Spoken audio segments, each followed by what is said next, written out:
మీరు ప్రతిరోజు ఖచ్చితంగా తినాల్సిన 5 సూపర్ ఫుడ్స్. పెరుగు ఇది ఒక నేచురల్ ప్రోబయోటిక్.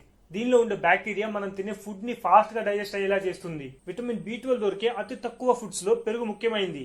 క్యారెట్, ఒక్క క్యారెట్ లో మనకు రోజు మొత్తానికి కావాల్సిన విటమిన్ ఏ దొరుకుతుంది. విటమిన్ ఏ మన కంటికి, ఇమ్యూనిటీకి చాలా అవసరం. జాంపండు, ఒక్క జాంపండులో మనకు రోజు మొత్తానికి కావాల్సిన విటమిన్ సి 3 రెట్లు దొరుకుతుంది. విటమిన్ సి మన ఇమ్యూనిటీకి, స్కిన్ కి చాలా అవసరం. ఇందులో ఫైబర్ తో పాటు విటమిన్స్ ఇంకా మినరల్స్ కూడా ఎక్కువ ఉంటాయి. ఎగ్స్, ఒక చిన్న కణాన్ని కోడి పిల్లలా తయారు చేయగలిగే అన్ని రకాల విటమిన్స్ ఇంకా మినరల్స్ ఒక ఎగ్ లోనే ఉంటాయి. ఎగ్ ఒక clean and complete protein source. ఇందులో అన్ని రకాల అమైనో యాసిడ్స్ ఉంటాయి. కోలిన్ అనే విటమిన్ దొరికే అతి తక్కువ ఫుడ్స్ లో ఎగ్ ఒకటి. ఇది మన బ్రెయిన్ కి చాలా అవసరం. పీనట్స్, దీనిలో ప్రోటీన్, కార్బోహైడ్రేట్స్, ఫ్యాట్స్, విటమిన్స్ ఇంకా మినరల్స్ పుష్కలంగా ఉంటాయి. చాలా అరుదుగా దొరికే బయోటిన్ ఇంకా విటమిన్ ఈ దొరికే అతి తక్కువ ఫుడ్స్ లో పీనట్స్ ముఖ్యమైనది. బాదం పప్పులో ఉండే దాదాపు ప్రతిదీ కూడా పీనట్స్ లో దొరుకుతుంది.